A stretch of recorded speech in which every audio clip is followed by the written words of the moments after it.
If you're watching this right now, it's not a coincidence. The way this has just blessed me, I'm sure it's going to bless you. Let me put the phone down so I can really talk to y'all.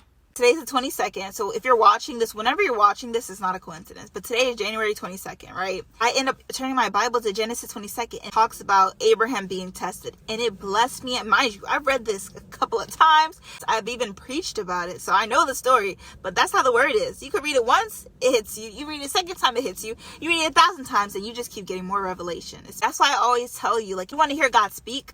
Open up the Bible because the Lord will minister to you. So I was reading. Right, I told you, I opened the Bible, went to Genesis 22nd. And it talks about Abraham's faith being tested. If you don't know about Abraham, so Abraham literally waited years to have a kid, and he has a son named Isaac. And God tests him by saying, sacrifice your son. And literally, Abraham is ready to do it.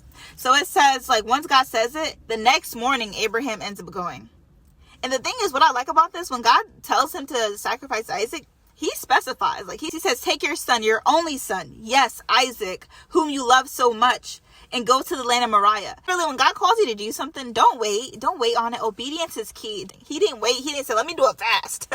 Let me make sure the Lord is telling me to do this. My message to you, because the Lord is ministering to me too. If you're not doing what God has called you to do, that means whatever he's calling you to sacrifice, whatever he's calling you to do is an idol.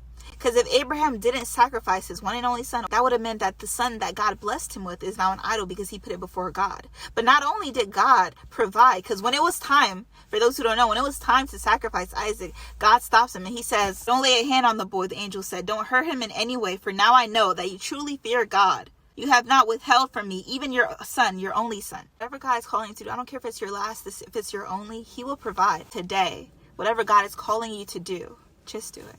And if you're struggling to hear how God speaks, if you're struggling to hear the voice of God, open up your Bible. Because this morning I feel like the Lord is calling me to do this, and he made me read Genesis 22nd. Mind you, I read this before, but today I knew that he's calling me to be obedient. He's calling me to step out on faith. Obedience is key. In the obedience, you will see a breakthrough, and God will bless you far beyond what you could have ever imagined. Your ways are not his ways. Your thoughts are not his thoughts, and he is a good, good God. I pray that this blesses you. Have a blessed day.